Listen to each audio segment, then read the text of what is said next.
Hello there, welcome back to another set of shows. Today I'm going to start talking about The Sweet Smell of Success by Alexander McKendrick. This is one of the older editions of the film from Arrow Academy, the good old days of Arrow Academy when they did things like this and Night of the Hunter and lots of great films that they're no longer doing Arrow.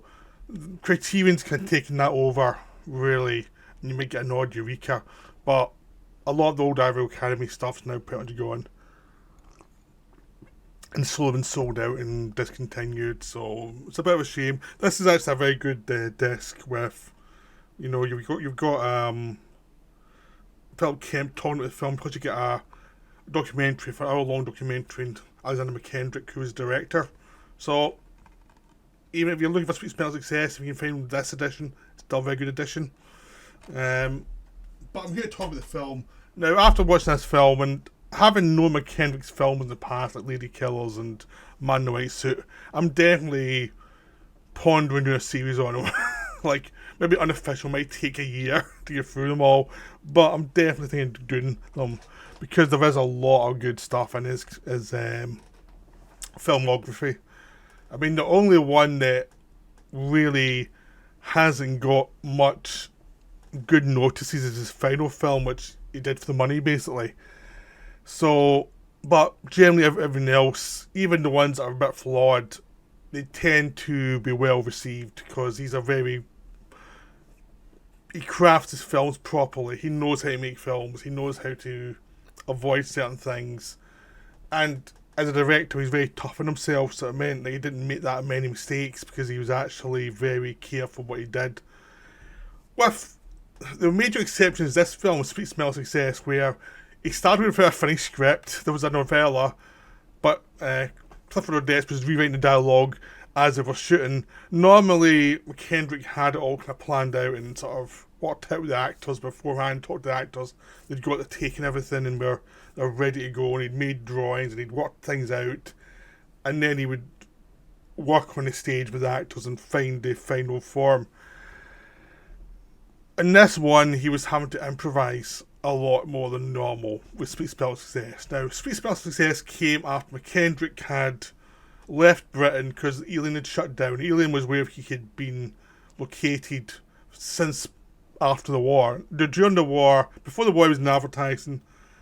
During the war, he was doing films for propaganda. Because he was at the time the war broke out, he was living in Britain.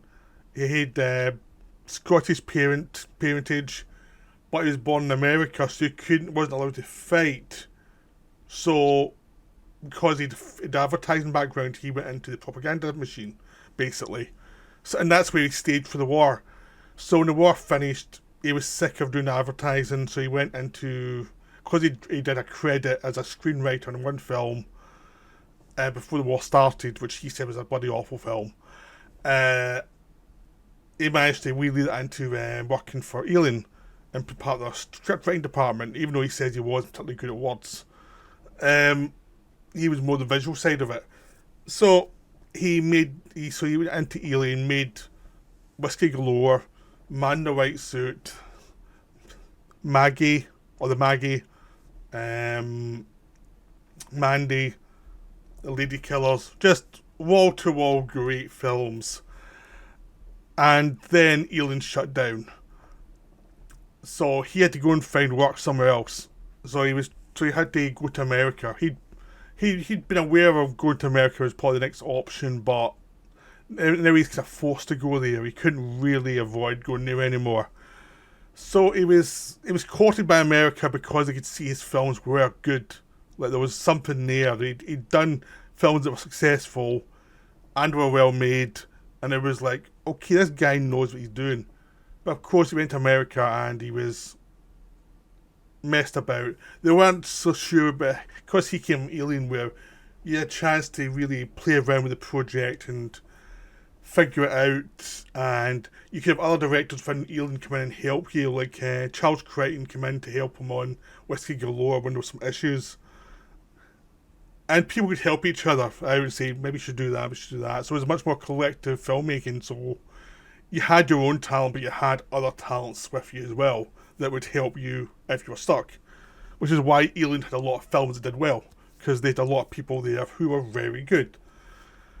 And so he went into work with Burt Lancaster's company, which was Lancaster Hecht Hill, one of those variations of names, which was known for being a company. It was Burt Lancaster's company. They would have a reputation over time of firing directors who either crossed them in some way or they just didn't like what they were doing. And some said there was some people fired for no reason. So it was a competitive environment with different interests. And McKendrick came over to do The Devil's Disciple, which was delayed. So the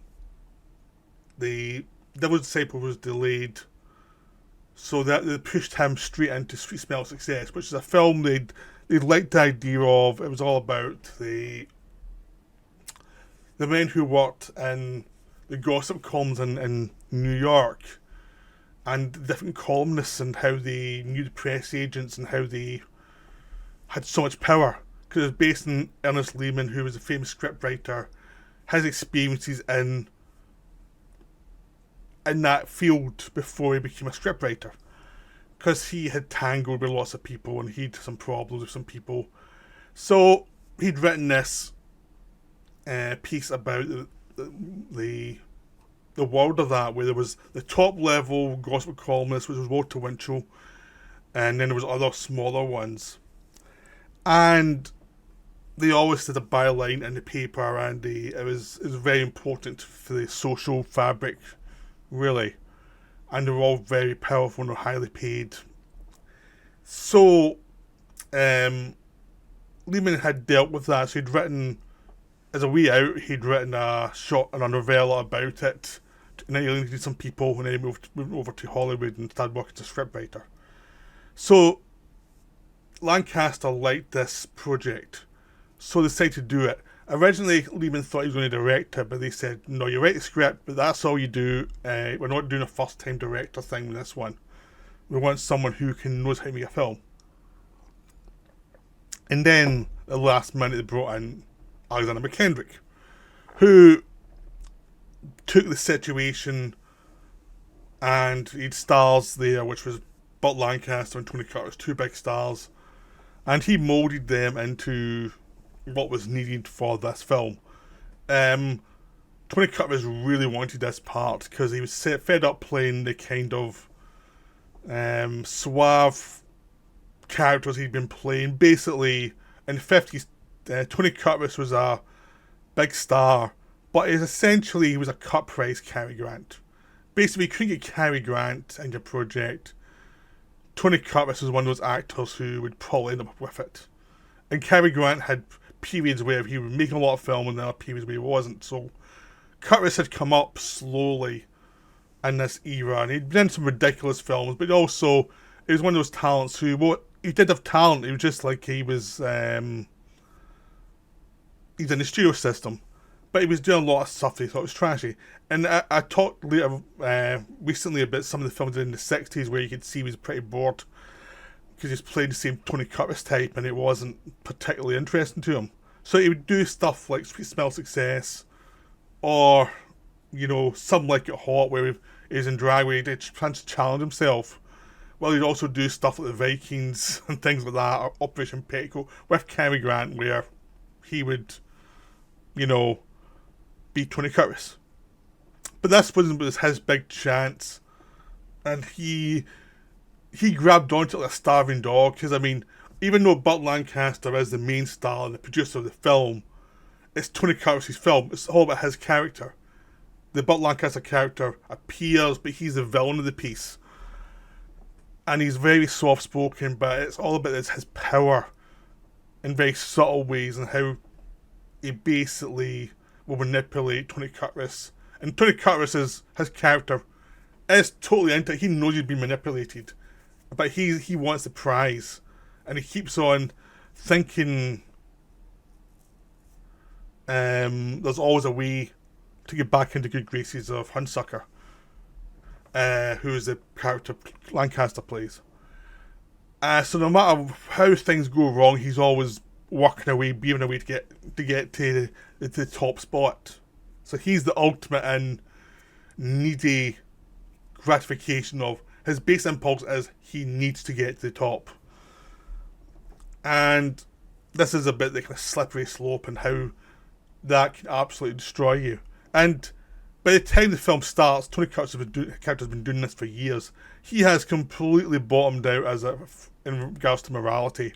He only has a few things that he won't do, and by the end of the film, he's done them too, because he's so desperate to get in the way of, and on the inside, really, inside track of Hunsucker, who's been at the top for decades. It seems he's untouchable. So the setup really is Hunsucker wants Tony Curtis to break up his sister and her boyfriend because he doesn't approve of the boyfriend being a musician. And there's also a suggestion he's a bit too affectionate to his sister in ways he can't admit to himself. Now, Hunsucker is a character who's very quiet, but there's an animal inside, which is something people said about Lancaster's. Like, he could be very quiet, very genial, but there was something inside him that was pretty dark as well, that if it came out, you would notice it, you'd see it. So Lancaster was always very good at playing nice guys or villains. He could play both. And as they get older, he seemed to be well aware of both sides of his personality enough to play both sides and be aware of what he was and what people saw him as. So, in this one, was his chance to really let loose on the darker side of his nature. And he's great in film. He's really good, especially later on when you start to see the depths of depravity in him, just how, self-serious and how pretentious the character is, but how brutal he is, because this is a guy who loves himself, but also loves the darkness within others and really gets a charge from manipulating and destroying lives and being self-righteous about it. And he's been caught up in his own cover story almost. Like, what he says he is what he believes in it now. It makes him very self-righteous and very dangerous, but he's also cruel. He loves to take people down, and it's a really brutal character.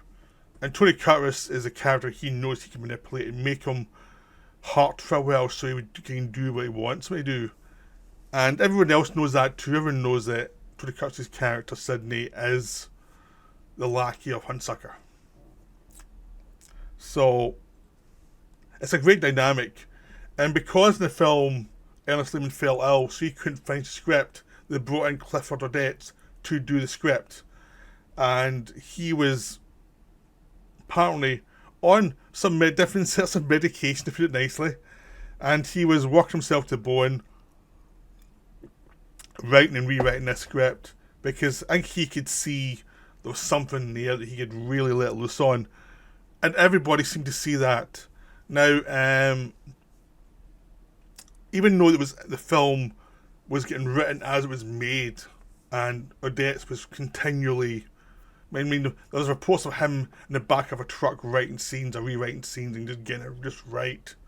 And basically what would happen is Odets would write longer scenes and McKendrick would edit them down, which McKendrick says basically, if at the time Odets would have done it to himself, would have done that himself, but they were so racked for time, it was basically the relationship was, okay, you write the scenes, I'll cut them down to keep the point moving. And that worked because the lines are zingers throughout, and there's not any flab at all in the film. It's direct, because it's directed by an director who knows what the audience wants, what it doesn't want, and what it needs for the information. But the dialogue is so hard-boiled and so brutal, and it shows a real understanding of the characters. Like, the first great one is a match with Sidney, where Hunsucker tells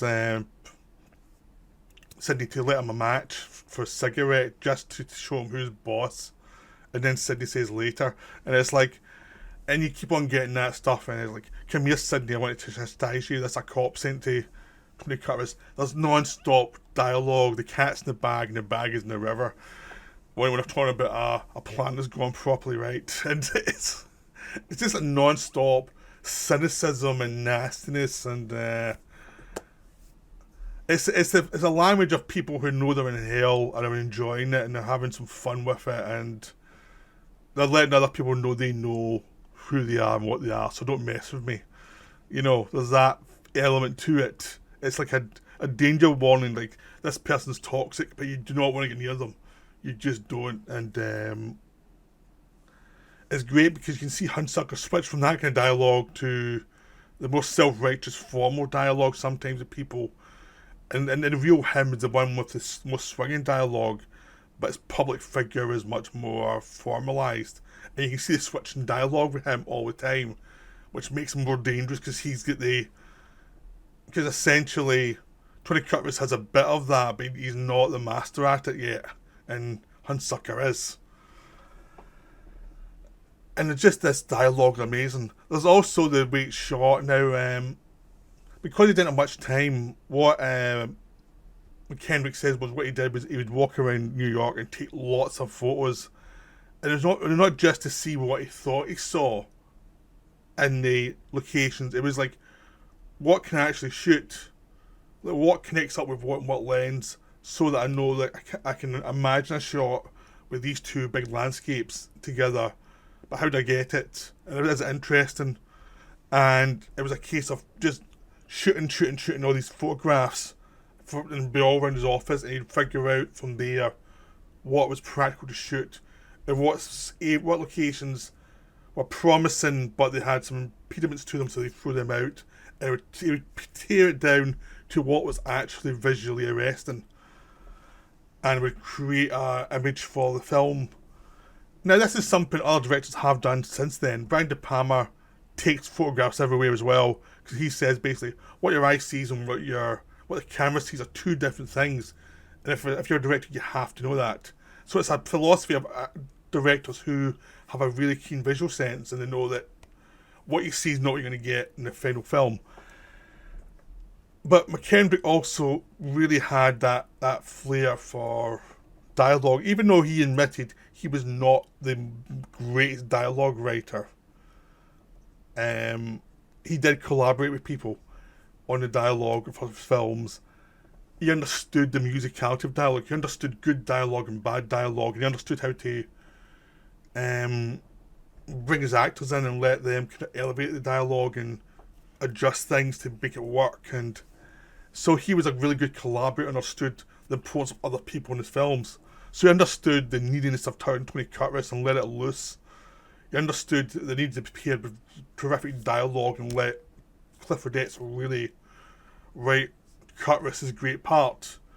He understood to keep. He told them, I think basically, the only direction he really gave to Lancaster was play it quiet.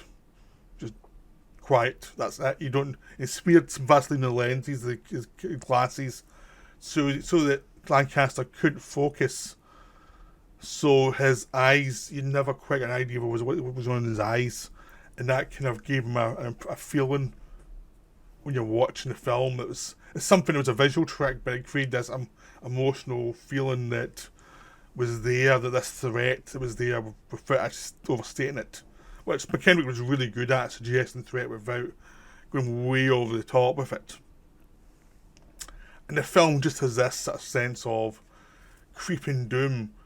And it does have a plot that's developing, the thing with the sister, and the sister's sensitive, and she's a boyfriend who's a musician, and he knows they're out for him. He knows that Hunsucker doesn't like him, and he knows that Sidney Falco, the Tony Curtis character, is the lackey coming for him. And it's like a duel between Curtis and this guy for most of the film until all hell breaks loose at the end. Even though the film is very old, I'm not saying what the ending is. The ending is terrific. Some people thought it should have been darker, and there was an argument for that, but there's also the argument of it might have been made it even darker. It would have been so melodramatic, it would have been screeching. So I like the ending, but it's one of those things. Is the whole film was so good that the ending is quieter than the tempo of the rest of the film. But that's what it kind of needs, a sense of life goes on after all of these problems have been sort of developed and solved in some way or another. And people get... it's not what they deserve, it's much more like a reckoning of what they are, really. They deserve far worse than they get. But there's a reckoning, they have to reckon with their own actions at a certain point, which is a lot more deliberate and makes you think more than it would just be a case of like, oh, let's kill the villains. They make me uncomfortable. That kind of stuff gets old pretty fast and isn't really helpful. A villain that makes you uncomfortable and they get some comeuppance, but it probably is going to make them even more dangerous in the future. That's creepier. And that's what the film does with this ending. So this is a wonderful film. I saw it in black and white. I projected it just to tease Chris Mohan if he sees this video. But yeah, this is a wonderful film. It's just beautiful. I highly recommend it. It's one of the great films I've watched this year. I haven't watched it for years, actually. I mean, the thing is, it's one of those films I don't watch all the time because it's so good, but you don't want to ruin it by over repetition. You want to watch it, leave it a few years and watch it again. It's that kind of film. So yeah, it's just wonderful. So I hope you enjoyed this video. That's me for now, and bye.